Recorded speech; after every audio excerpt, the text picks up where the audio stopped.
you get out of it? Check stuff. All I'm hearing is you're scared of the awesomeness it's about to put out.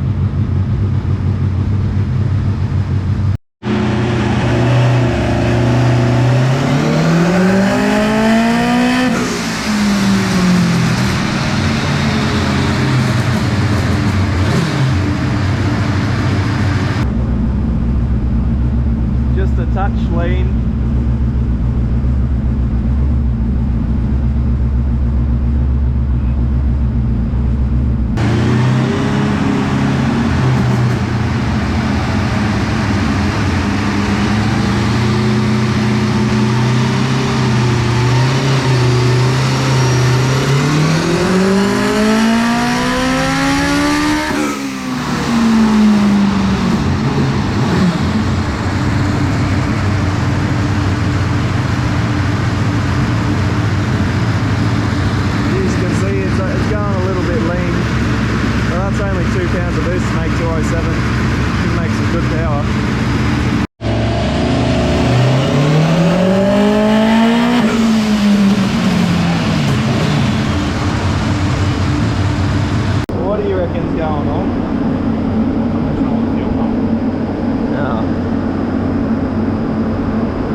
Guess was correct, I think.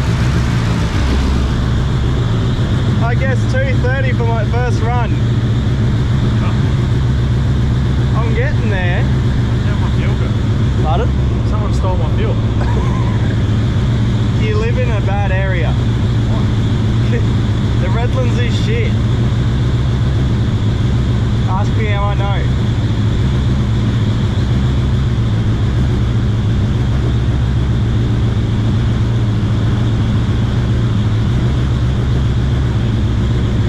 Traps. What are you going to set up? Your Frenchie to sit out front? No, I'll set fucking me in my underwear with a baseball bat. We could just set up one of those big logs like in Home and Away when he goes up the stairs and it goes.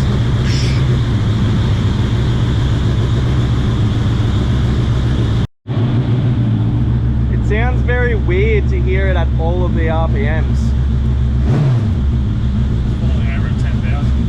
Pardon? Starting to fall over at 10,000 reps. For fuel wise? Power wise. Ah, okay.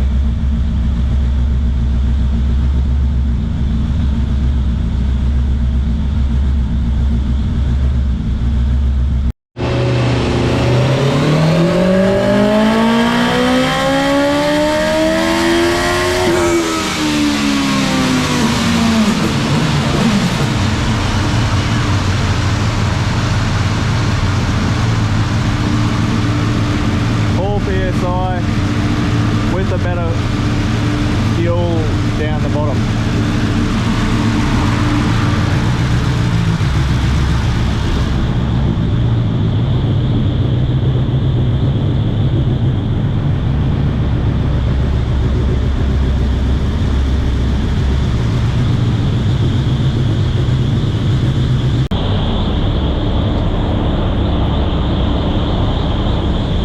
One line that's been taken off or something. I don't know why it's leaking. So it turns out nobody actually stole fuel out his car. It's just pushing out of the breather. Perfect.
sounded spicier than the other ones. It's close enough for a boost, but I don't think it made it. Ah.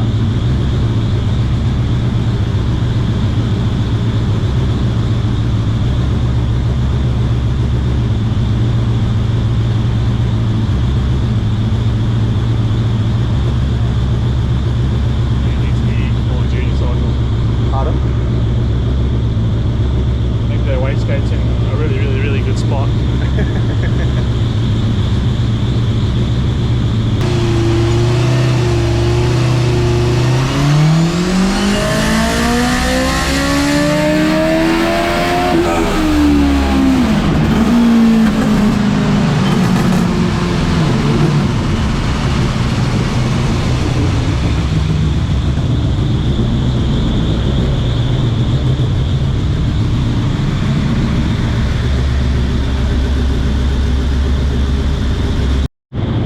What did you...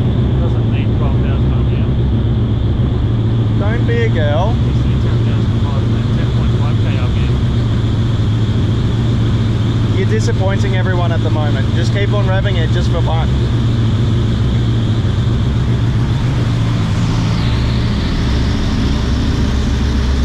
Ah, yeah.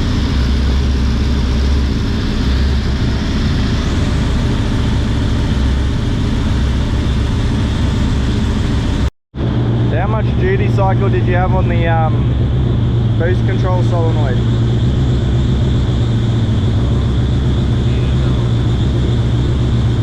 Nearly 40%. Pardon? Nearly 40% to get 5 psi. 5 psi. So what you're saying is we got to put a bigger spring in it. That's how hard I want to go. Pardon? Depends how hard we want to go, I guess. Didn't you want 300, 350?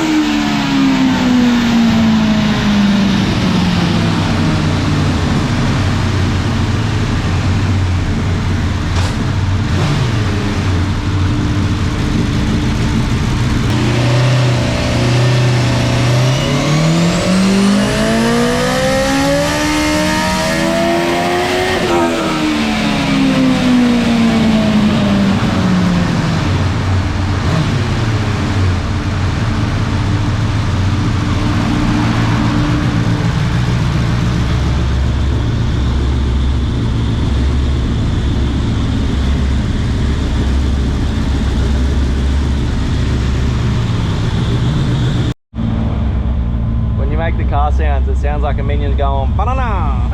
Yeah, it's a need to put more wastegate spring in it. Pardon? Needs more wastegate spring. You want to chuck us in? Want to put a 7 in it?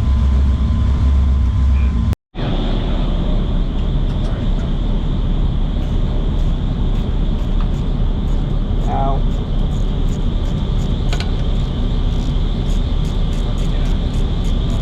Out with 3 psi, in with 7, 8-ish.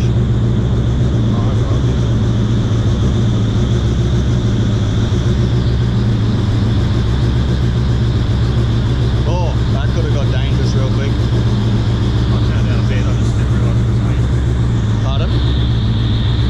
Realised it was 8 pound spring in there. Should have just left it in there. Go for the moon.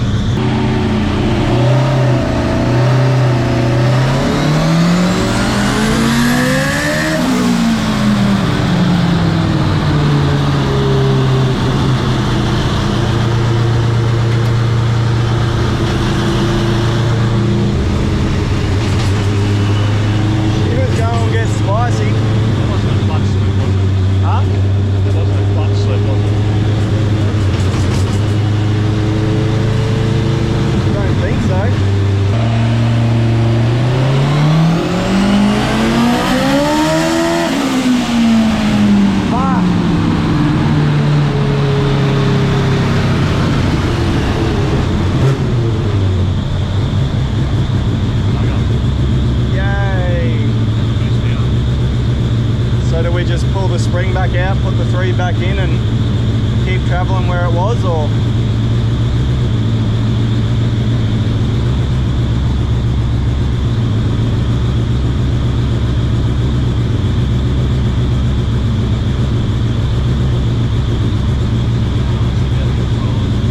Pardon? I think I should be able to control it. Alright.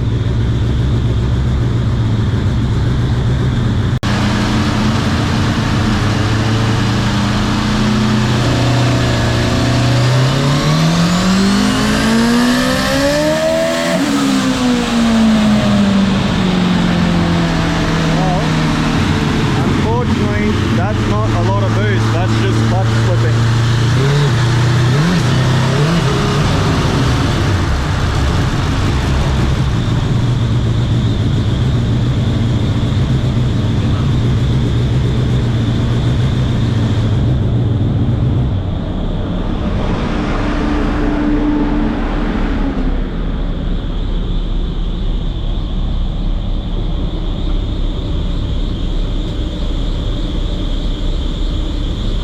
You reckon it's just pushed in too far, maybe?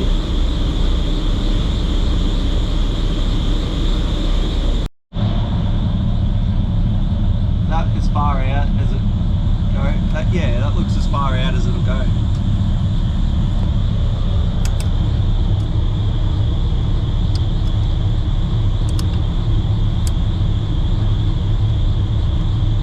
you want me to grab this screwdriver and pull it off? Is there a little bit of preload on it? Nah, there's... I'll take a little tiny bit more off.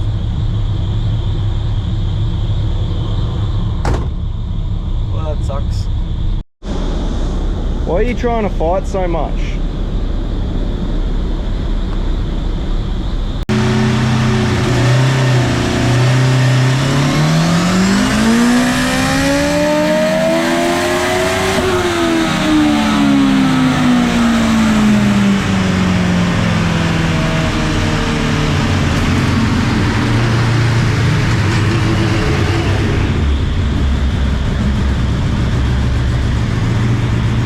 Change anything from that run to the last run? Some red weight. Ah, okay. Oh, and the boost man. Ah, yeah.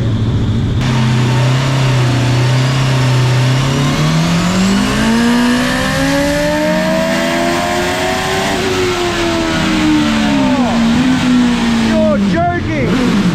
You're joking! What the hell? You're joking!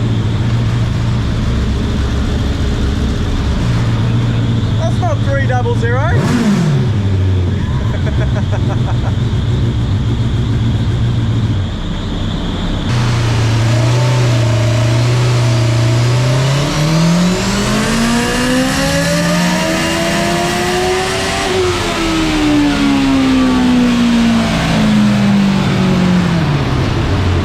Yes! Yes! Haha! You can be excited, it's cool. Yeah! Oh no, it lost its eyelash. You were doing rain skids, weren't you, you pea-plater? You screwed it on there. That was a steel one, it's genuine. Can't prove it. You know what? I had to give away my yard one, which had 2 on there. Real estates. Alright, so we didn't quite get to 12k RPM. Actually, it would do it, just it noses over about 11,500. So, in the background here with the first couple of road tests on this car, had all sorts of problems with driveline vibrations. Didn't end up being the front shaft like everybody thinks it is. It's something to do with the back shaft and pinion angle. Jesse was here on Saturday and pulled the shaft apart, and the front part of the shaft was actually bent, which you wouldn't expect for a shaft that cost $1,800, but it's bent. That made it a little bit better. I came in last night and made some pinion shims to try and get the pinion angle down a bit and move the leaf springs around, and made some old slapper bars just in case it's the actual pinion winding up. It's doing it at light load, low sort of shaft speed, gets a vibration, and then from there up the engine starts vibrating the chassis, so it's a pretty vibrating piece of crap to drive. That and trying to control the throttle on an engine with no flywheel mass and a drive by wire throttle. It's fairly large. It's really hard to control. It was almost undrivable when we first drove it. It's doable now. Really long first gear, and you'd either stall it or rev to 10,000 revs. Anyway, we stopped at 300 horsepower, mainly because the clutch slipped on about the 4th last pass, and I had to bring the boost ramp in slowly to get around it. Does about 11 pounds of boost right up the top. About 27 degrees of timing. Still getting my head around ignition timing on a high revving engine. Yeah. So I think next video of this will be the road trip drag challenge, which we leave for on Friday. I've still got to make the rear exhaust section fit. Now that I've raised the back end, it's too close to the axle tube. A little bit of interior stuff to finish off.